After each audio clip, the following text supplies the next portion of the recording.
Hey everybody, thanks for listening to this podcast. If you're looking to support this podcast and this network, visit shopgear.com. That's shopgere.com. It will take you right to amazon.com, to your Amazon account, and you can do all of your Amazon shopping. The difference is using our link versus going to Amazon's link is that you are telling Amazon that Gear Network referred you, and they end up giving us a small percentage of your purchase, which helps out this program and this network entirely. And of course, if Amazon's not your thing, it's understandable. On gearnetwork.com, G-E-R-E network.com, if you click on the top bar that says donate to Gear, there's several different PayPal buttons. You can donate to us as well if Amazon isn't your thing. Your support is vital to helping the Gear Network maintain this programming, this quality programming, and continuing our growth through the year. As always, thank you very much for your support and your listens and your downloads and your likes and your shares from all of us here at the Gear Radio Network. GearNetwork.com. This is a Gear Network production. You're listening to Better Live Than Dead.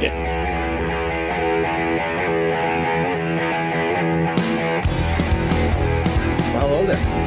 We are here, we are live, Better Live Than Dead. It's episode 107, and I have actually dubbed this, if you can follow me real fast, the Post-Draftagencytradecast. That's right, the Post-Draftagencycast here, BLTD 107. I'm Ryan Wolfe, as usual, joined by, as usual lately, joined by Brayton Wilson at BJ Wilson WGR on Twitter. We're here to talk all about the Buffalo Sabres. We've got draft, free agency trades, a whole bunch of stuff to go over. Probably about a half hour to 45 minutes to hit it all. So, Brayton, I'm just going to ask you, how you been? How have things been going? I know you've been real busy over at WGR. I was listening yesterday. You've been doing well, but you've been doing a lot. How you been? I've been just about as good as I can be. I know that you've been busy too with moving into your new house, and again, I'd like to say congratulations to you. Thank you. It's been fun. Been a lot of work, but a lot of moving and rearranging and throwing stuff out that I don't need anymore. I have ripped up a bunch of weeds and flowers and trees, and it's work that I'm good stuff. Yeah, it's work that I'm looking forward to doing because I've always wanted to have a house and make it look nice, and that's how you got to do it. But with that being said, before the podcast today, I spent from 8 a.m. until probably about 12 o'clock, 11:45, 12 o'clock outside. Once this is done and shipped over to our friends over at the Gear Network and BSN 716 Radio Network, we're gonna go back outside and do more work. So it's fun. Keeps me busy. Keeps me moving. It makes work easier too, because then I actually can say I can't wait to go home and do X, Y, Z. Plus, I got my projector up last night. If you follow me on Twitter, you saw I got my projector up and it looks fantastic. So everything's coming up. Millhouse right now. Everything's good. Everything's Gucci. Well, I can't wait to get over to your place so we can actually podcast live in person again. It'll be nice, yeah. And also too, if I'm a little echoey, I'm sorry. Right now I have some stuff up in this room, but right now it's still a work in progress. I've only been here for about a week, so it's. I don't want to get too far ahead of myself, but then again, I don't want to plaster the walls with stuff. But again, I don't want to. I just don't have a lot of time right now, so. Again, I appreciate everybody for the understanding here, but let's start off with the draft. I don't want to talk too much about the draft. I just want to talk about the 8th overall pick for the Buffalo Sabres, Casey Mittelstadt. Thoughts on that draft? Was it on that draft pick? Was it a good pick? Did you like it? Did you hate it? What? Tell me how you feel about this, because I know you're a resident draft guy, Brayton. So you got to tell me how you feel. Right? Yeah. No, I thought that Buffalo got the best player available that they possibly could have gotten. In my mock draft, I had Mittelstadt falling to 8th in the Sabres, and quite frankly, with everything that happened towards the end of the year, I wasn't really surprised. But it's not to say that Mittelstadt's a bad player for falling, but I think he's got a lot of offensive upside. I think that the one thing he needs to do is work on his physical play, and that's the play that's around the wall. I mean, he's got the size and he's got the ability to be a strong player. I just think he needs to build up the strength, but. He's shown not only in high school, but also his play in Green Bay and the USHL that he's very skilled offensively. And maybe one day, hopefully, he'll be a guy that maybe the Sabres would like to put on the left or right wing with the guy like Jack Eichel, and maybe he can, be a guy that can score some goals and make some plays and help set up Jack and also finish from Jack. And, I think that eventually down the road, if he fills in on the line with Jack, or maybe even is a center, stays a center, and is the second or third line center, I think the Sabres got a really, really nice get in Casey Mittelstadt at 8. Now, I saw that he may go to school for a year and then sign an entry-level contract. Those are the rumors after he was drafted by the Buffalo Sabres. We'll see what happens there. But the one thing that I like about it is yes, he has not a lot of size. There's no doubt about that. He notably struggled at the draft combine. But here's the deal: he's already got the skill. He already can skate well. He's already got the skill. He can score goals. Now put on 15, 20 pounds, maybe 30 pounds at most. I don't know. Just put on weight first off because he's tiny, but put on some muscle, and then see what happens. I would certainly be more excited than not to get him in the system quicker. So if it is only a year, awesome. If it's 2 years, 3 years, whatever, as long as they get him in the system, because I think, like you said, if he puts some size on, he's already got the skill. He can match up with Jack Eichel or Ryan O'Reilly and Kyle Oposo if they decide to do that at some point in time, depending how things shake out. Ideally, you'll have Nylander on one part, you'll have Mittelstadt somewhere else high up in the top 6. So in due time, obviously things will work themselves out. But right now, I'm pleased with the pick. I wasn't too crazy in the draft coverage, like I said, with the move and everything. I haven't been paying too much attention to draft prospects and all that stuff, but absolutely a fan of the pick. I know a lot of people weren't very high because he's a high schooler and whatever, and people are having like a post-traumatic Cal Peterson disorder or something like that, I guess, whichever you want to call it, because Cal Peterson decided to do the same thing Jimmy Vesey did, his collectively bargained right to become a free agent, and he did that. So people think that that's what every college player is going to do now. So nobody in Buffalo, or a lot of people, I don't want to say nobody, a lot of people in Buffalo who don't understand how the process works, don't understand that they have that right. It doesn't always happen, but it does happen sometimes. And you can't, there's nothing you can do about it. So like I said, before we move on to bigger and better things, like I said, I know, like you said, you're certainly on the plus side of the deal. I'm the same way. I like it. I think it's good. It can't hurt to get more talented bodies in the system, because we know Buffalo has struggled at that. And with Jason Botterill at the helm at this point, I think that the entire franchise is in good hands, as we've seen over the past couple of days. I think the franchise is in good hands. The scouting is in good hands. All that stuff. So it's certainly, I think, heading in the right direction. But I want to move over now. Speaking of the franchise being in good hands, first off, I'm going to kind of shake it up a bit because it'll kind of just roll downhill real fast. But first off, I do want to mention Randy Sexton and Jason Botterill have come to, I guess, a final solution as to who will be the Rochester Americans head coach. And no surprise that it's ex-American Chris Taylor, one of the more popular, one of the greatest, I would have to say, Amerks in the history of the franchise. He was an assistant coach in Rochester, ended up going to Wilkes-Barre Scranton, where Jason Botterill was a GM up until this year. So it's something where he's aware of what Chris Taylor can do.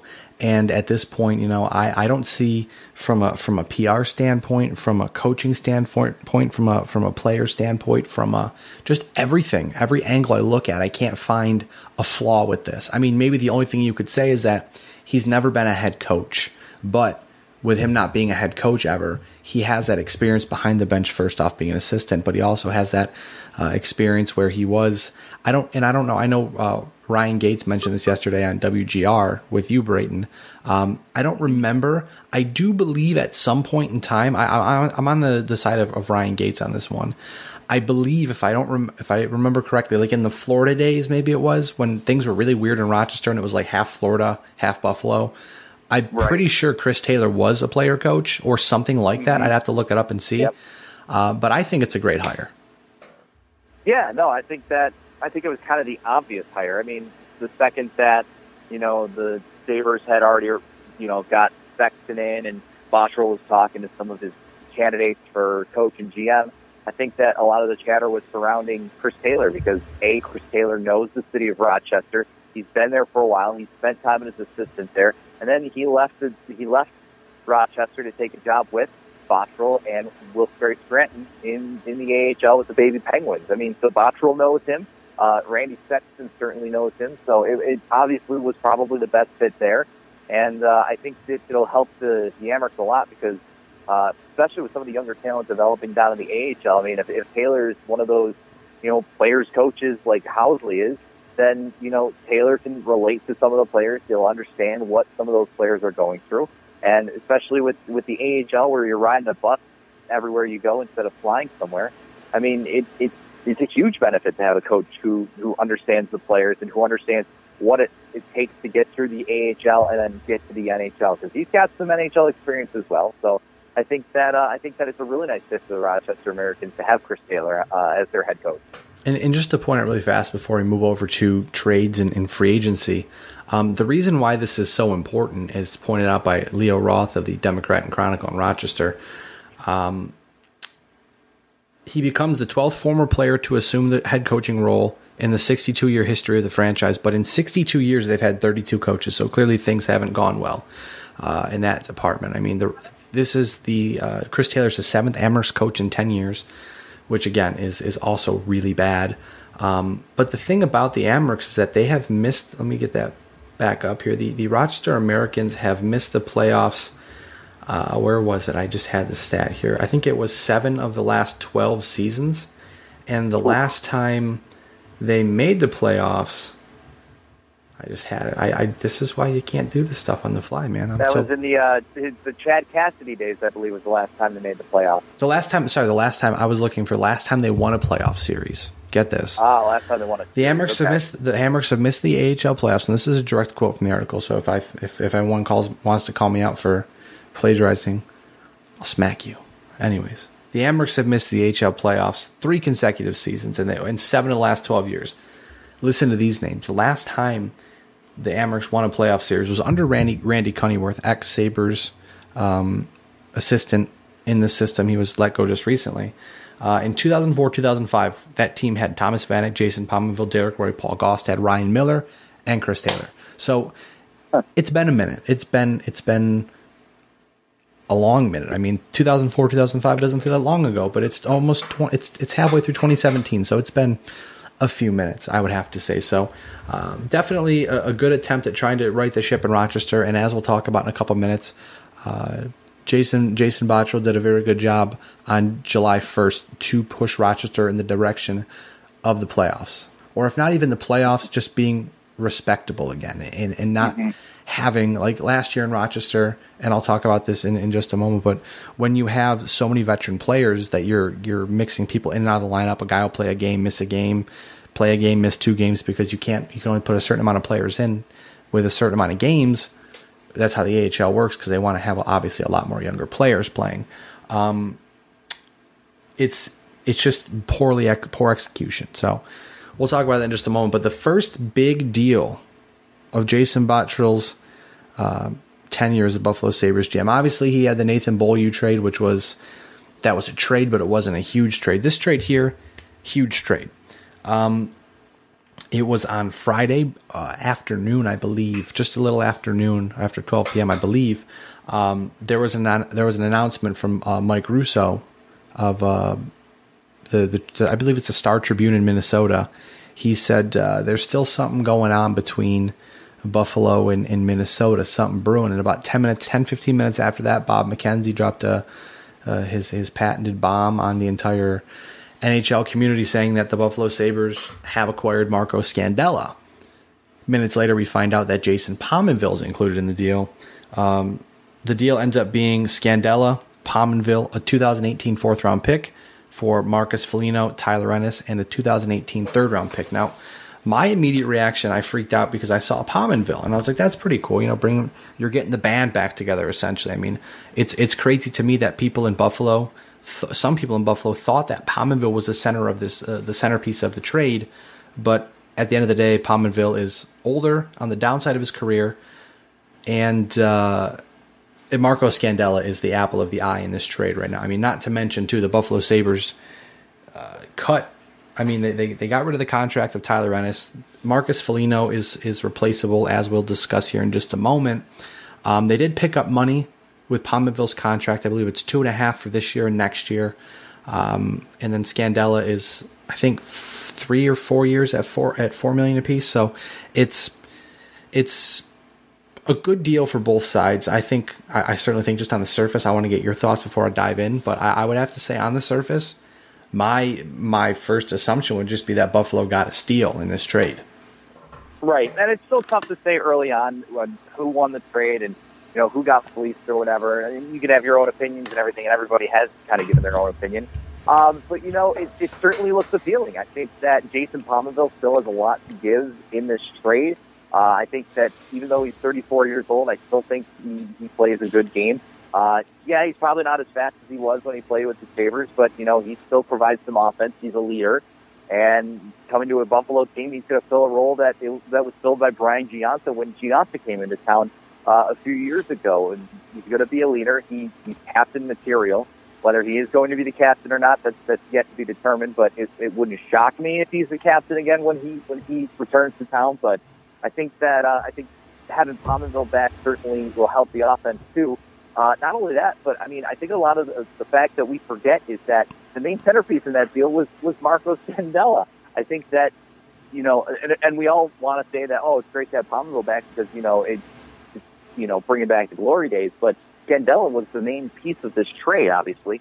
Scandella is he's a very good puck-moving defenseman. He plays a good two-way game. He skates well. And he'll finally be that nice little top pairing piece to add along with Ristolainen. He can log minutes. He can play on the power play. He can kill penalties.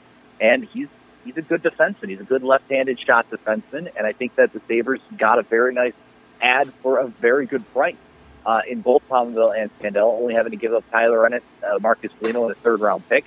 I think that Buffalo definitely got a very good deal out of that trade. I would have to say, too, just because we've seen what Foligno can do. I mean, he had a career year last year in terms of goals, but points-wise, it was still underwhelming. 13 goals last season from a third liner is not terrible, but again, it's one of those things where you can replace it. This is kind of a nice little shift over to free agency. First off, I certainly think that Pominville is and this is kind of a teaser for the rest of the podcast, but I'm gonna ask you at some point in time to give me some mock lines. But I think ideally Jason Pominville's on the third line, maybe on he can move up if necessary. But I would have to say certainly a third line right winger would be perfect for Pominville, and that really to me eliminates the need for Brian Giunta at this point because you've got veteran leadership in Jason Pominville, plus you've got. I think that he will score more points he'll score more goals and more points than Brian Giunta will, and I also do think that there is some credence to the thought that Jason Botterill is trying to kind of empty out the old leadership from the Dan Bilesma days to kind of give it a fresh start and just see what he can do with a new coach, just maybe most likely a new captain. Or if Giunta doesn't come back, obviously a new captain. I'm assuming aside from Ryan O'Reilly, because I'm assuming Ryan O'Reilly still will be.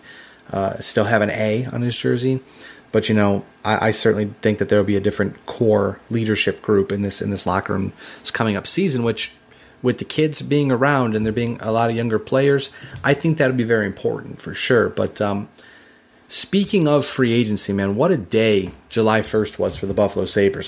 Jason Botterill was busy before free agency. He re-signed Linus Ullmark to a 2-year, $1.5 million deal. Taylor Fedun a 2-year, $1.3 million deal. And then yesterday makes 8 signings, I should say, because deals are for trades. We won't talk about that.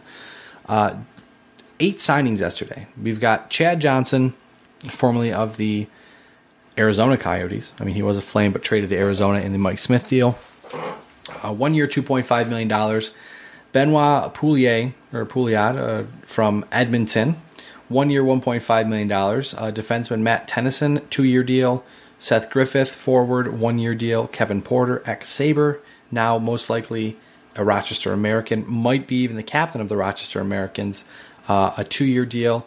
Kyle Criscolo, a 2-year deal. Adam Wilcox, a 1-year deal.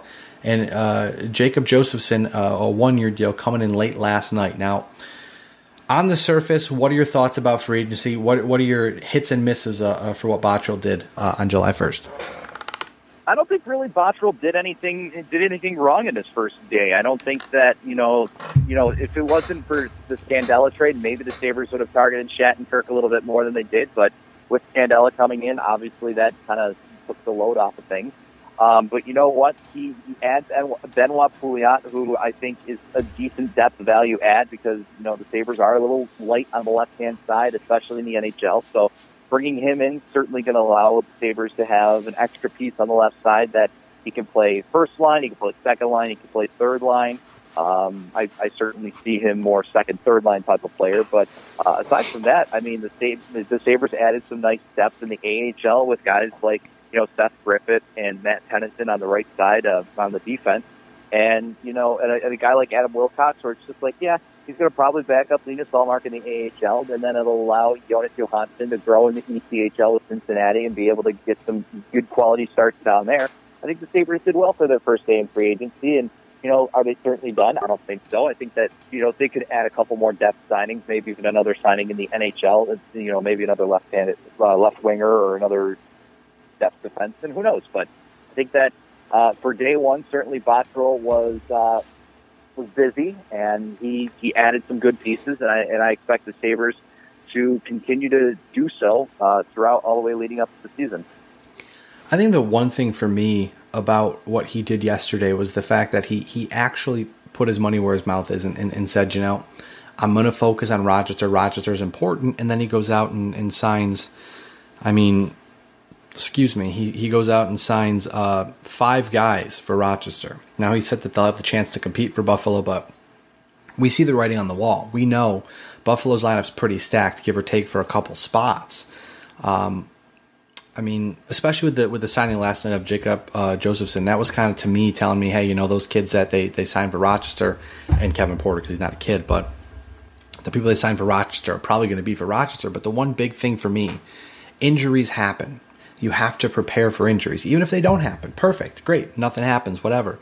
But if something does happen, you want to be able to call up a guy like Seth Griffith, who might be able to play, 10, 15 games and give you a spark in the bottom 6 of your lineup, or the top 6, depending on where you need to fill him in. But obviously, I would assume that would be a bottom 6 thing. But anyways, splitting hairs here.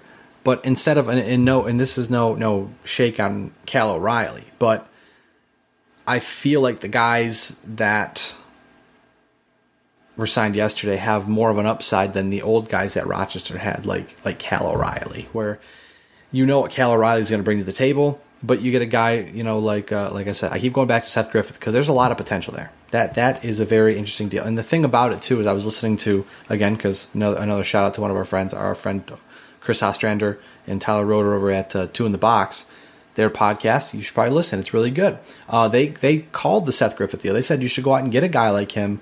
He's very good in the AHL and will help you win the AHL. And then if you need him up to Buffalo for some reason, he can also do that as well. He may not blow the doors off the place, but he's still going to be very good. And that's the one thing that I'm excited about, because for once now, Rochester can focus on developing winners. Because, there's a lot of people that say, it doesn't matter if you win in the lower levels or whatever. It matters on what the main club does. And maybe that's true. But you know what? I'm a firm believer of, if you teach winning in Rochester, they'll come to Buffalo and they'll know how to win. They'll know what it takes and they'll know what they have to do. Because, yeah, it's the AHL, but it's not that far behind the National Hockey League. You're only one phone call away from playing in Buffalo. And that's how you have to deal with it. You can't look at the Rochester Americans and say, oh yeah, we'll call up Sean Malone or Eric Cornell and we'll play them because, someone on the fourth line got hurt. It's like, no, you could go and you can actually replace people and make Rochester good and also make Buffalo good at the same time. So I think he crushed those deals. I'm a big fan of the Benoit Pouliot trade, or not trade, the free agent signing. I'm getting excited here about trades. I think it's a very underrated move. Looking at the fancy stats, and I know, again, fancy stats only tell part of the story, but last season, a big amount of Pouliot's assists dropped. He's fantastic when it comes to points per 60. He's one of the higher, on average, one of the better players, points per 60. But also, last year, and this is a part of the article I wrote for the Hockey Writers today, or on Saturday or Sunday, I should say.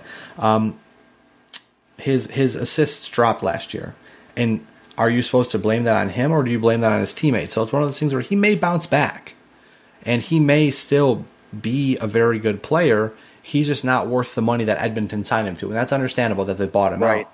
But I think that buyout may have been a little soon. So like I said, I'm a big fan. I'm happy with everything. Keep the kids in Rochester longer and let them develop a little more. It's like with the Chad Johnson signing, you know. Yeah, and you give him some time.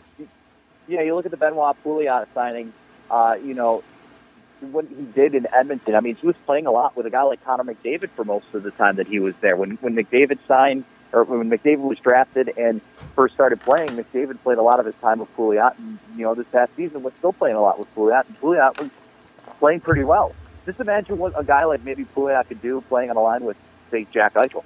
Like, exactly. He plays with Jack Eichel and plays, and you know, puts up the same type of production he did with the Sabres. You know, what he did with the Oilers. I think that it would be a huge benefit for the Sabres to have a guy like him who can put up 35 points a season, which, you know, that production is not that bad at the NHL level. It's still pretty good. So, you know, if he can score 15 goals, put up 35 points, playing alongside a guy like Jack Eichel, or even playing on a line with Ryan O'Reilly and Kyle Okposo, I think that would be a nice add for the Sabres.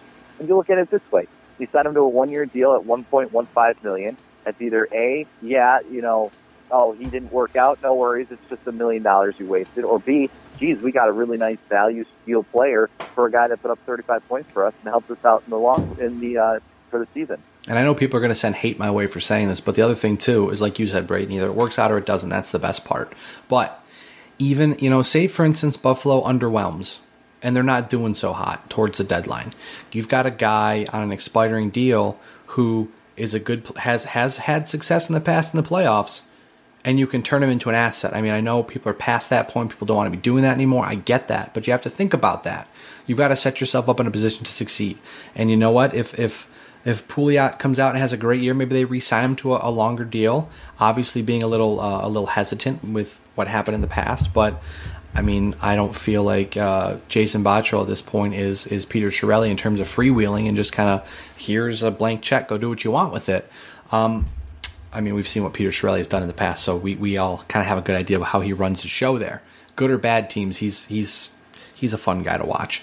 But I certainly think that, you know, they set themselves up, and like you said, Brayton, and I said it in my article with the Hockey Writers, what's the worst that's going to happen? You're going to waste money. You're going to pay someone to play that position anyway, so, you know, why not take a shot in a guy that may actually be something, may actually turn into something, and who knows? You never know what you're going to get until you try. So I think that Jason Botterill certainly crushed it his first go around, his first foray into free agency. You can definitely tell. And again, Tim Murray was fun. He's a great scout. I'm assuming that some of the players he drafted will end up being very good AHL players or even NHL players. We'll see in a couple years. But I certainly think that you can tell right now that Jason Botterill, working in the AHL, being the GM of the Baby Penguins, or the Baby Pens, and then also working with Pittsburgh as well to help them out, you can see that he already hit the ground running because he has that experience. So that's very, very, very important. And instead of learning on the fly, making mistakes, and going, I probably shouldn't have signed that guy to that deal because it was bad or whatever, he's able to adjust and see what the market's giving him and then go from there. So like I said, I think that he did a fantastic job so far. I don't want to get too far ahead of myself, but so far I feel like he's done a pretty damn good job. Yeah, no, it's definitely a good start for Botterill. I mean, because you look at his track record of what he did in the AHL working with the Baby Penguins, and you know, bringing it here to Buffalo. I mean, that's just kind of showing what he did yesterday. It's just kind of showing what he's done in Pittsburgh all these years. That experience of bringing in those veteran players who, yeah, they're going to bring some good AHL depth, and they're players that could possibly come up on a short time's notice and say, hey, can you come up and play a game for us while we've got a couple of injuries and we're banged up. And a guy like Seth Griffith is certainly a guy that can easily be a guy that's one of the first ones called up for the Sabres, come play a couple of games, and then after that he can go back to Rochester, keep playing his game. Then, you know, again, later on down the road, if he needs to get called up, certainly he can do so. So I think that, you know, this is just nothing new for Botterill. It's the same thing that he was doing in Pittsburgh and with Wilkes-Barre Scranton. And I think that when when the season gets going, I think that it'll just be the same thing. We'll just see the same type of results. And I'm not saying that Botterill should be already named GM of the year, or hey, the Sabres are going to the Stanley Cups. I mean, the team's still got a long ways to go. I mean, there's still some pieces on this roster that might be here for another year, and the next year, you never know. Maybe they'll be bought up, they'll be traded. Just never know. They'll hit free agency and not go back. So, I mean, I think that so far, so good for Jason Botterill. He's certainly showing his worth. And, but, again, there's still a long ways to go, and nothing is completed yet for the Sabres. Now, I want to move over to some Twitter questions because thankfully people on Twitter actually want to ask us things. So that's pretty cool. And this will kind of transition to our last segment, too, which is just going to be, I want to discuss some lines with you. I want to see what you feel. Because naturally, our favorite thing to do, we did this a couple years ago too in my old apartment in Greece. We sat down, we made some lines, then we went and looked back and saw how wrong we were. It's always fun, I don't mind it. But the first question comes from Josh at jscardina23 on Twitter. He says, I think this is a pretty obvious one, but what is GM Bot? Which, by the way, fantastic nickname for Botterill. GM Bot. I believe it was TJ Luckman, our buddy TJ Luckman, at Steady Ride on Twitter, who actually came up with that. So good on you, TJ. What does GM Bot do with E. Kane now, Evander Kane? Deadline deal, re-sign, or try to move this offseason? Brayton, what do you think? Well, I think at this point, Evander Kane, the chances of him getting moved, in my opinion, are about 20%. I think that there's still a slight chance that he's going to be moved. But at this point, I think that they're going to see him as a piece going into this season. We'll see how this goes. If by the trade deadline we're more likely out of it than in it, we're probably going to move them. Or if they're in it and they're in the thick of things heading towards the playoffs, I think that they can utilize him as a piece. Let him go through the playoffs, see how he does. Then by the season's end, evaluate how he played this past season. If he's willing to stay, and then you just go from there. But I think at this point, Evander Kane is here to stay for now. I think that he'll be here, and then depending on the outcome of the season, how things are turning, and maybe come January, February, that's probably when the Sabres will say, okay, let's see what we can get on the market for Evander Kane, and if anything turns up good, or if you just take best whatever's best available for you in the trade market, I think that's what you do. But I think Evander Kane at this point is here, and he's going to be here opening night. Yeah, I would certainly agree with that one. I mean, we saw talks before the draft that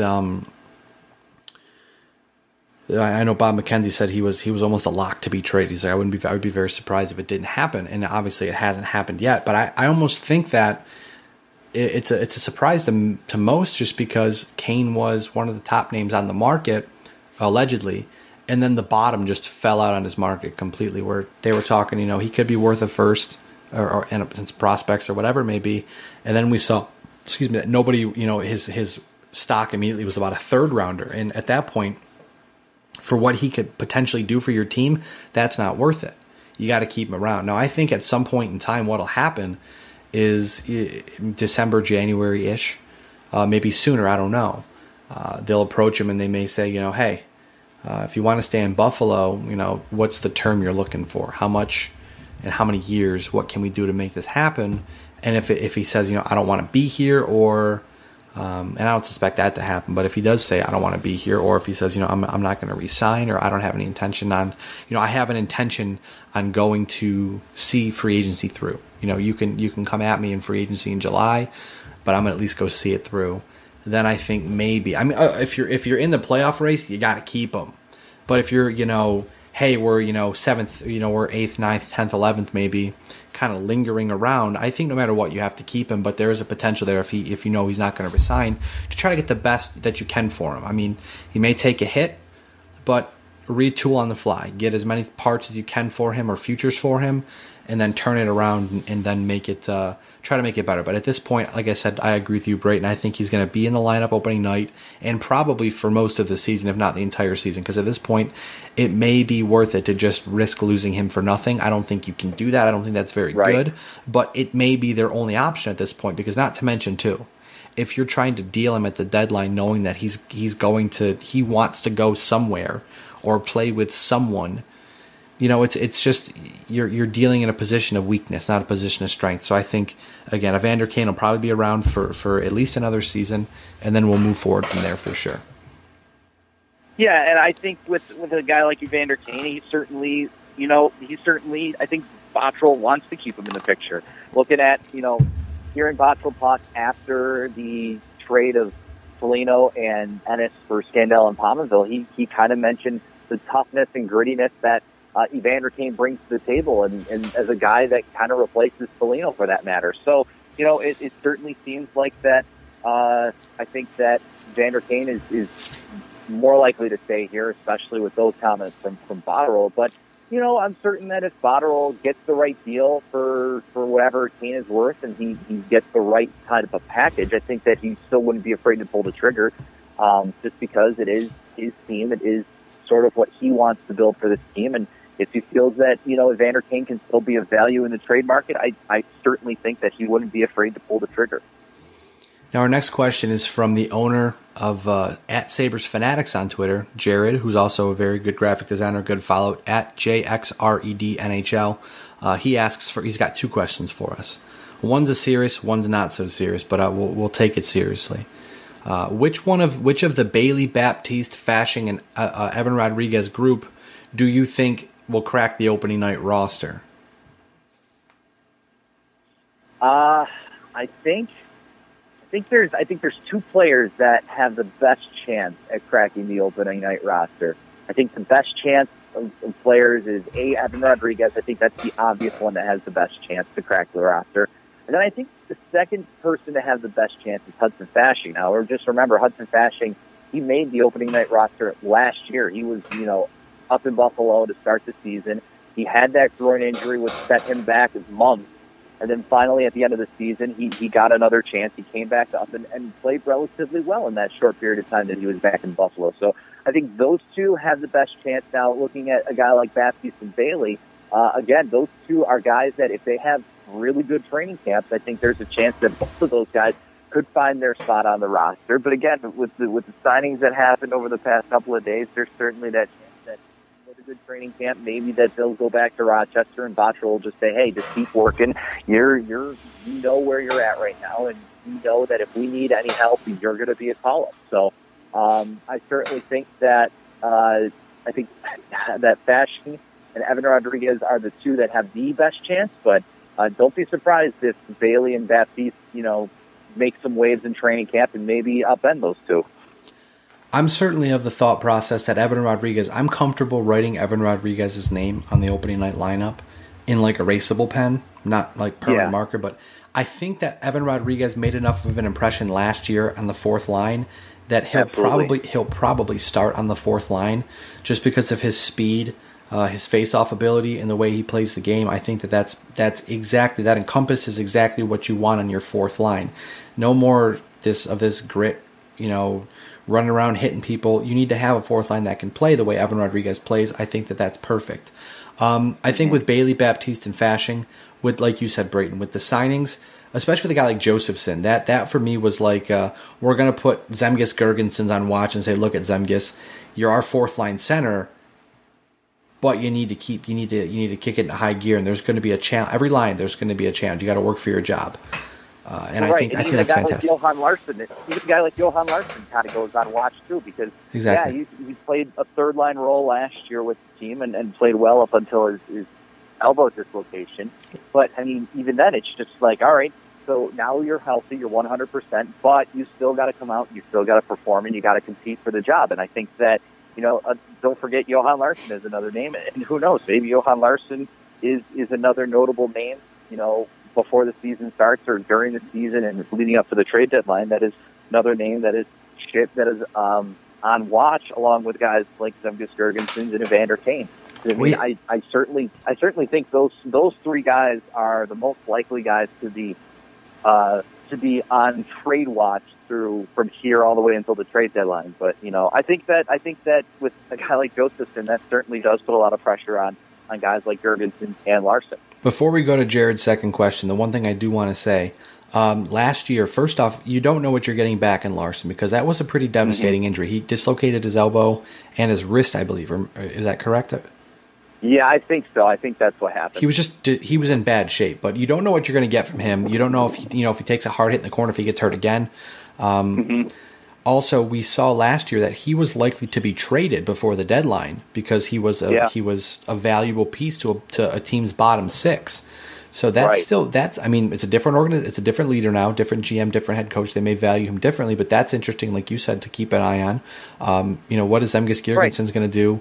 But the thing I am just ecstatic with and over the moon about is that there's going to be competition. I know this is kind of going off, but I think the competition will be great. Like I said, with Bailey and Baptiste, I think we'll see what we saw last year in Fasching as well.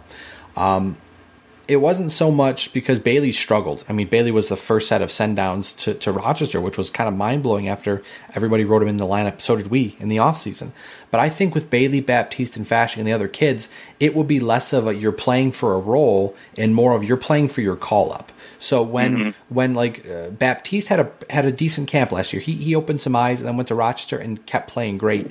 And he ended up getting called up over Justin Bailey because he was playing better. So if Bailey comes out and has an incredible camp, he may not break with the roster, break the team out of camp and go opening night, but he may go to Rochester, play 10 or 15 games in Rochester, and then be up for the rest of the year. It just all depends. I mean, it's with Jason Bottrill being the GM of the Baby Pens, as we've mentioned ad nauseum at this point, he has always stressed development. And like I said with Chad Johnson, you bring in Chad Johnson, and I think Chad Johnson was brought in because Cal Peterson went and signed with the Kings. He made his intention known he wasn't coming to Buffalo, so they had a big gap to fill. And unfortunately for Linus Ullmark, it pushes him back a little. But Linus Ullmark is ready. Linus Ullmark is a backup goaltender in the National Hockey League, so he'll go to the AHL. He'll hopefully crush it. And then again, you're putting pressure. So if Chad Johnson struggles, you're putting pressure. Linus Ullmark puts pressure on Chad Johnson to take his job. Right. If Robin Leonard struggles, Chad Johnson can put pressure on Robin Leonard. So again, there's no complacency here. Where the past couple of years, it feels like it's been a little bit of a, Leonard's the guy because, we don't want to put X, Y, or Z in, or this player is going to stay on the second line because, we really don't have anybody else to replace him with. Where now it's a little bit of a, if we're not afraid to put you on the third or fourth line and call up a kid from Rochester who's playing better than you because you're playing like crap. So that to me is exciting. That to me signals we're moving in a different direction. But I want to ask you the second question before I forget. Out of the Bailey, Baptiste, Fasching, Evan Rodriguez, who has the fastest 40 time? Who is the best skater out of those four, do you think? That's tough. I wouldn't think Fasching is. I think Fasching is probably the slower of the four, just because he's a bigger body and just because the style of play that he has is not exactly speed. It's more, big, powerful skating and size. How to think about it? I'd probably say it's a close tie between Nick Baptiste and Justin Bailey. And we know from seeing Baptiste in Rochester and seeing Baptiste in Buffalo, he can absolutely fly. So I'm going to go Nick Baptiste, but I like your Baptiste Bailey answer. But like I said, Baptiste has absolute jets on his skates. I swear. Yeah. I mean, and I watched him play when he was in Erie, and I watched him play through Rochester as well. Nick Baptiste has some very underrated speed to him, and I think that's a weapon for him. I think that a lot of teams may not see how good of speed he actually has, and until he gets on the ice and makes himself known in the NHL, I think he can use that speed to his advantage. Now, I wanted to go back real quick to what we were talking about a little bit, just a couple of points, just like with Jacob Josephson. He's a guy that is a former first-round pick, but just can't stay healthy. He couldn't stay healthy in New Jersey. Maybe when he's here, he finds his health again. Maybe he retools his game a little bit, or refines his game. And, maybe he turns things around here in Buffalo. But, I mean, he's certainly a guy that is, again, a low-risk signing where he signed him for $700,000. That's almost nothing on the salary cap. So, I mean, if you have to waive him and try and send him to Rochester, then that's fine. But, I mean, he's a guy that can certainly fit into an NHL lineup and be a third, fourth-line center for your team, a good, skilled, speed guy who's a shootout specialist, and that's really good. And then for a guy like Linus Ullmark, if he goes down to Rochester, he's, again, one of the top goalies down there. And not to say that Linus Ullmark, isn't the top goalie because of the stats and everything like that. But I think that last year when he was in Rochester, he was very good. I thought that he played very well, and he certainly deserved the All-Star nod. And he faced a lot of shots. He played the most games, and he played well. So I think that Linus Ullmark this year in Rochester is expected to be a guy that can build the net and be one of the best goalies down there, and then maybe next year he can compete for a starting job in Buffalo or be the backup for sure.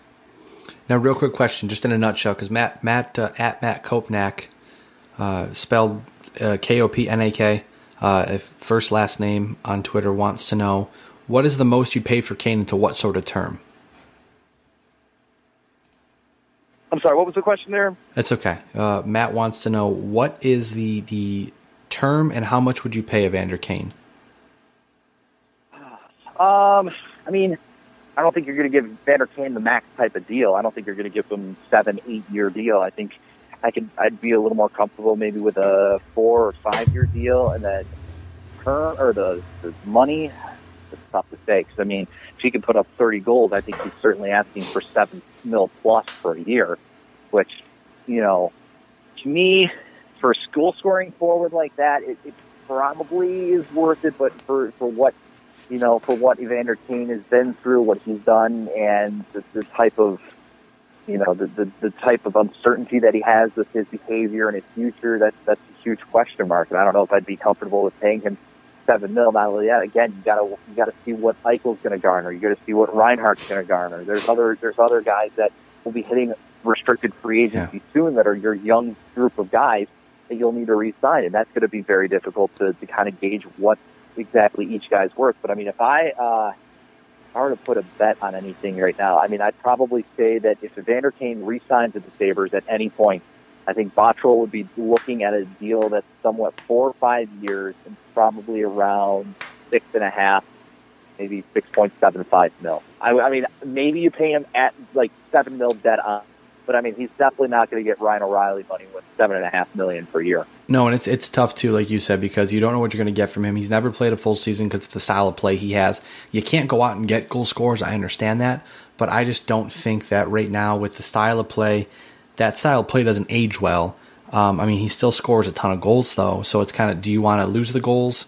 Do you have someone who can step in? If an Alex Nylander develops faster or something like that, and you're like, hey, Nylander's ready, or Justin Bailey's ready, or Nick Baptiste's ready, it makes it a little easier. But if I don't think Bottrell will be hard pressed to make a snap decision on Evander Kane. But again, you got to make some sort of decision. I certainly, with the amount of money that you're putting out there, because I'm not good at that, I'm not good at guessing that stuff, I'll just go with you and say 6.7 or 6.5 or 7 for 4 or 5 years, because again, you don't want to get a long contract going there. That's bad news. Right. But I agree with you. Yeah, I would say at that cost, and I would probably pass on it. But that's just me.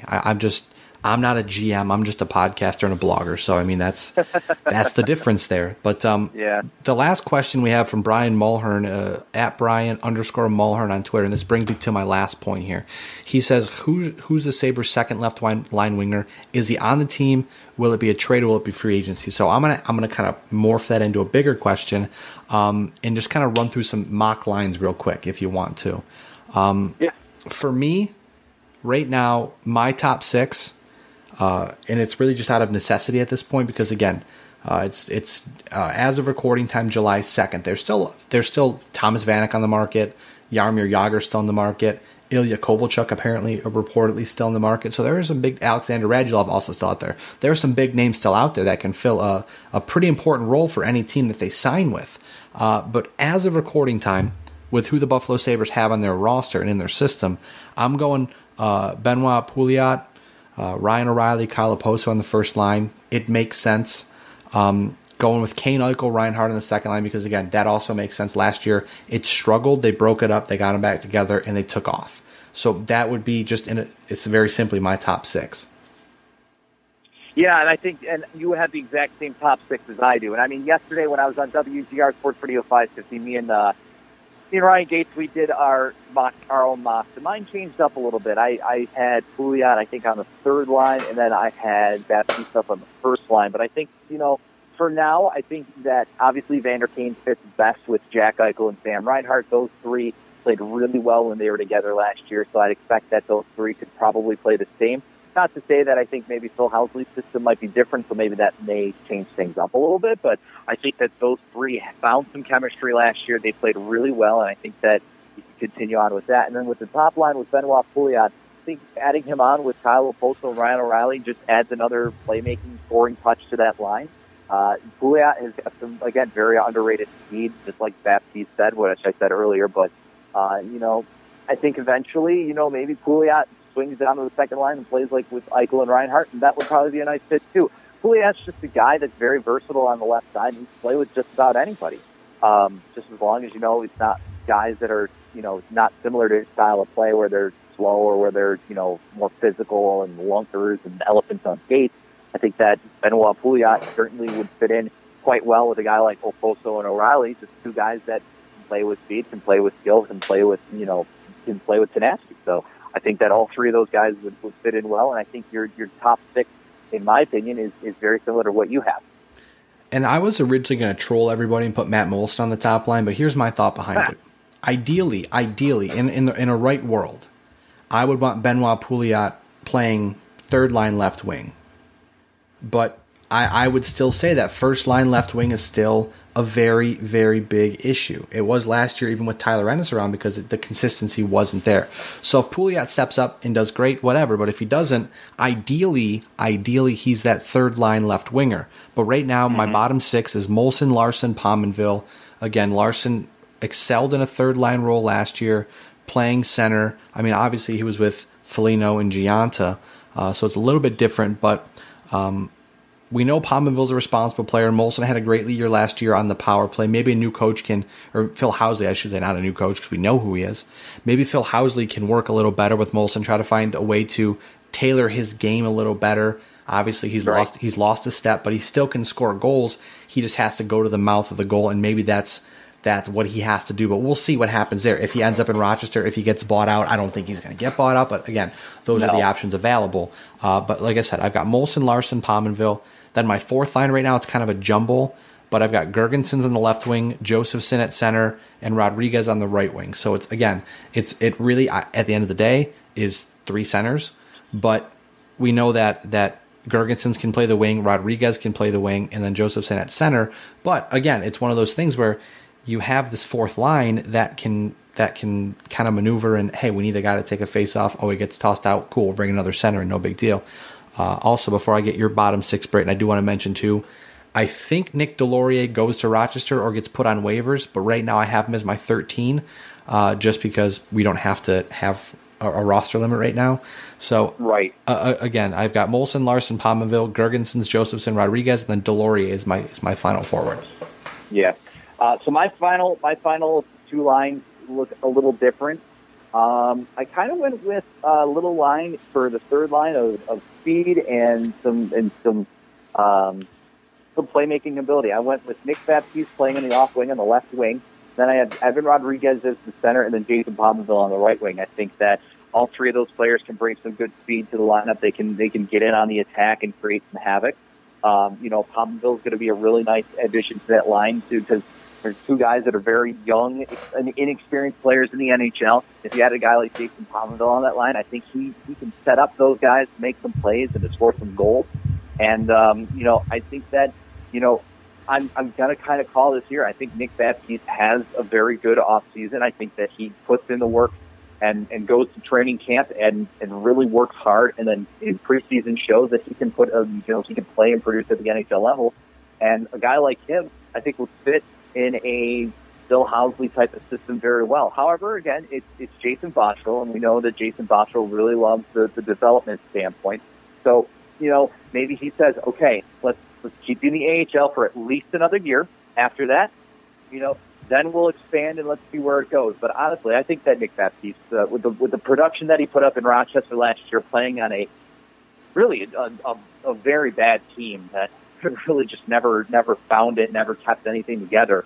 I think that Nick Baptiste certainly has, I think, a very good chance of making the roster from day one, as does Evan Rodriguez. And then my fourth line is kind of the grinder line. I think that it's Johan Larsson on the left side. I think he moves from center to left wing with the ability, of course, to play center whenever, I think, especially on the penalty kill.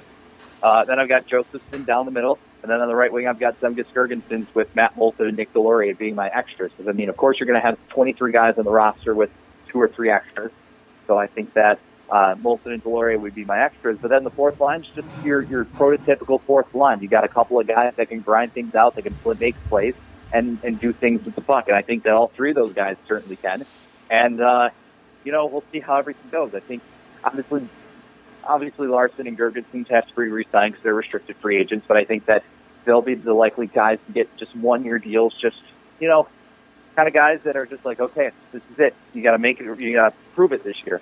If you do well, then we'll keep you on board. But if not, then likely we're going to trade you at the trade deadline, or next year you'll find yourself maybe getting another bridge type of deal to stay in. But I think that's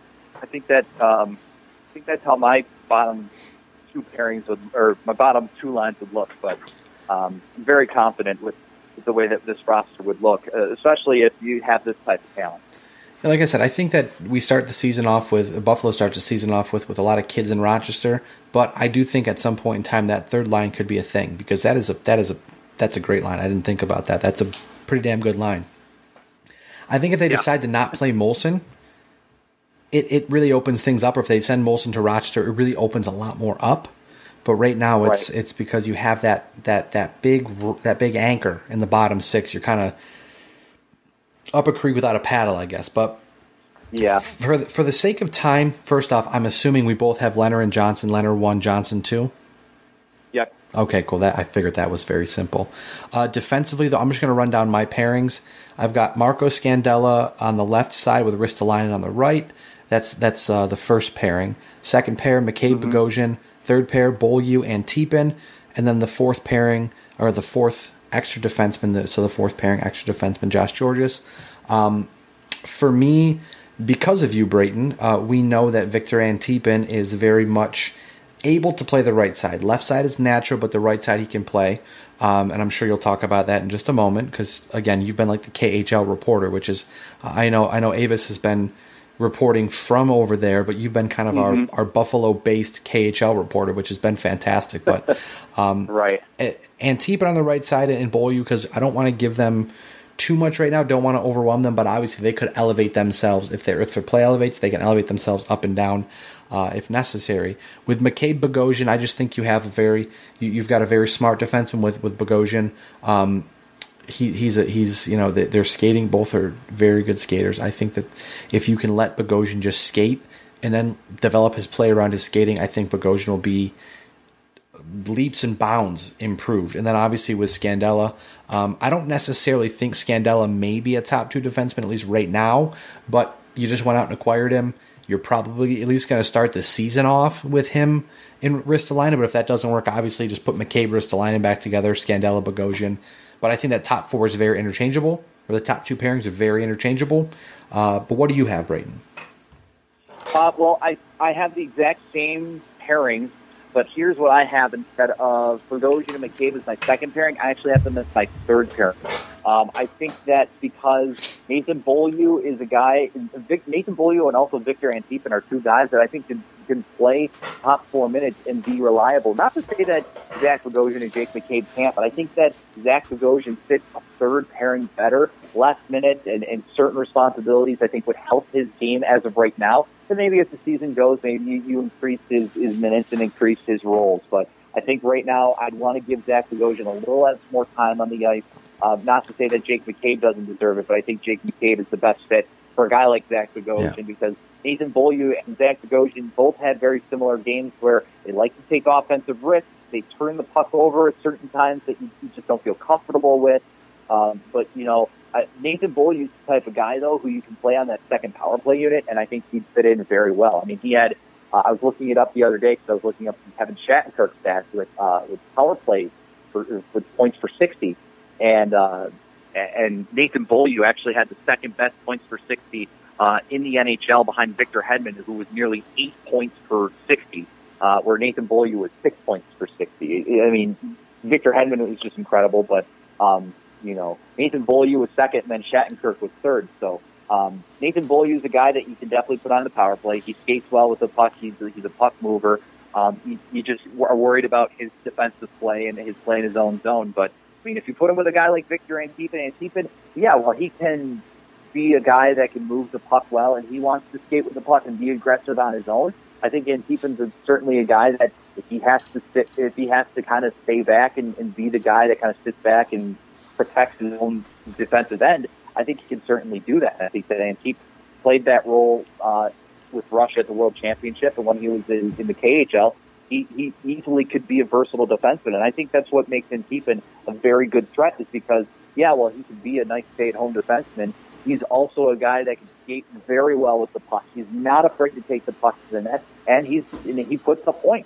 So, with the pairings there, I think that if you put Bogosian on the third pairing, I think that'll alleviate some of the pressures that he has.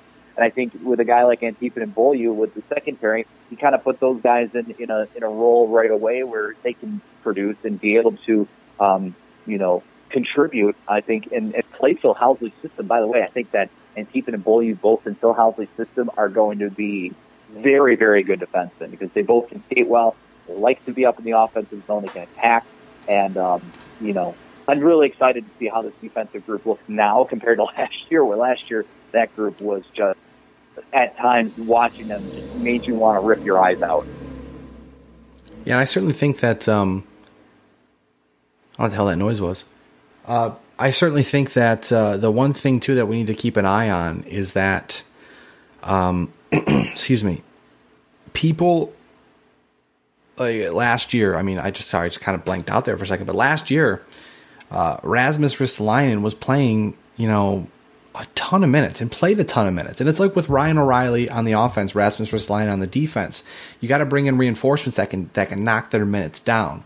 But when the depth isn't there, you need them to log more minutes, and it as the year goes on, they start to wear down. So I certainly think that at this point, with how deep the defense is, Ristolainen is still going to play first pairing minutes, but he may play a little less. Second pairing may play a little more. Third pairing may play a little more. So we may see a little more depth, a little more equal time between the defensemen. I'm not sure how the defense worked in Nashville. I just thought of this. I didn't look it up, so I'll have to look it up and get back to you. But I would have to think, especially too with the talent on the defensive side, they're not Nashville for sure, no doubt about it. No. But there's still talent there where you can go out and give Beaulieu a few more minutes, or Antipin a few more minutes, or McCabe a few more minutes, or Bogosian a few more minutes if they're having a great game, and take some pressure off of Rasmus Ristolainen, because again, right, you don't want to burn him out, because if the playoffs roll around in Rasmus Ristolainen is just beat up, because he's played too many minutes, he's played 28 minutes a game. What are you gonna do? There's not much you can do at that point. So you got to kind of be proactive. Yeah, and that's what happened last year with Ristolainen. It looked like, especially in the last 30, 20 games of the season, he just looked tired. He looked like he had played a way more minutes than he probably should have, and he was still trying to play those minutes, but you just saw his production just completely tail off towards the end of the year. I think it was just because he was worn out. And, yeah, while he said, well, I don't mind playing all those minutes, you could definitely say that, but it's going to take a toll on your body. It's going to take a toll on your mental game. And I think that with the additions of guys like Antipin, who can play the right side on a regular basis, even as a left-handed defenseman, the guy like Bogosian, who I think in this system would probably be better off than a system like Dan Bialson. But, Ristolainen's going to not see 27 minutes a night, not going to see 26 minutes a night, 28 minutes a night. He's going to see maybe 23 minutes or 22 minutes, maybe even 21 minutes, and not be the guy that logs the most minutes. Victor Antipin in the KHL playing on a bigger ice surface was able to log 22 minutes a night, and that's impressive for a guy of his size and his play and his skills. It's impressive to see a guy like that being able to put up 22 minutes. Now in the NHL, of course, it's going to be a little bit of a faster game, and he's going to have to adjust to that. But I think he certainly can. I think that by the season start, he'll be ready to go, and I think he'll be a guy that can log 18, 19, 20 minutes a night and be a good second, third pairing defenseman. And he'll be able to fill in some of the roles that Ristolainen played. And same thing with a guy like Nathan Beaulieu, and the same thing with a guy like Marco Scandella and even Zach Bogosian. All of those guys can fill in those minutes that Ristolainen had to play last year because there was really nobody else to, especially in Dan Bialson. But I think with Phil Housley coming in, with the way that he works with the defense in Nashville, I think that everybody can finally be able to kind of expand or spread out those minutes and be able to chew up some of that time that, Ristolainen certainly played and probably worked himself too hard with. Now, real quick before we wrap up, because we hit about the hour mark, and I know we want to hit about a half hour, but there's a lot to talk about. We kind of get off track. It happens. But I do want to mention real quick, because I didn't mention it at the start of the podcast. Obviously, as mentioned before, we have partnered with BSN 716 Radio. So I want to kind of give you guys a little bit of a quick walkthrough before we call it a podcast here. On the website, if you click the 3 bars at the top left that pops out a menu, you'll see the link that says BLTD Podcast. You can listen to this podcast and all past podcasts on there. It takes you over to Spreaker. If you click on BSN 716 Radio, it pops up in your media player, Windows Media Player for most, if you have Apple, whatever else it may be. It gives you a live feed of BSN 716 Radio. If you have a cell phone, I know you have a cell phone, but I'll just say, if you have a cell phone and you want to download the app to listen to BSN 716 Sports Network on the go, you go to the on the go listening link. You open it up. You see BLTD Podcast. So right there, if you click Google Play or iTunes and corresponding with your device, it will take you either to Play Music or to iTunes, and it will download. It will show you the BLTD Podcast. You can subscribe so every time this podcast or a new podcast comes out, it will let you know immediately on your phone. And then with the BSN 716 Radio, they actually have an app in the Google Play Store and iTunes. You click on either one of those buttons, it will pop up. You download the app, and you can listen to the radio network anywhere you are. As long as you have a cell phone signal or Wi-Fi, you'll be good to go. Now, with that being said, Brayton, he is at BJ Wilson WGR. I am Ryan Wolfe at Wolfe BLTD on Twitter. Brayton, it's been a blast. Like I said, we got to come up with a time where we can get together, hang out, and talk some sports in real life. Brayton, did I lose you? I got you here. Sorry, I had to put you on mute for a second. Oh, you're okay. You're okay. I can edit that out. Yeah. No. I mean, as always, it's a great pleasure to join you, and I can't wait to make it out to the new Wolfe Den Studios in Batavia, and even sometime if you are available, you can swing out to the boonies my way and come podcast out here with me. We'll hang out in the boonies with your one traffic light, right? Yes, exactly. And our dirt roads and goats to work and everything. Hey, I love goats, so we got to go steal some goats. But hey, yeah, my wife's got a few baby goats right now. So if you want to come over here and smother them, feel free. I'll take care of that. I will make sure they're good goats. But again, as usual, as you all know by now, we are better live than dead. And you are not. Thank you again for joining me today, Brayton, and everyone else for tuning in. We appreciate you, and we'll be back very soon. Sometime very soon, we'll talk more sports, and we'll fill your ears with some good content. Thanks again for tuning in, everybody. Have a good one.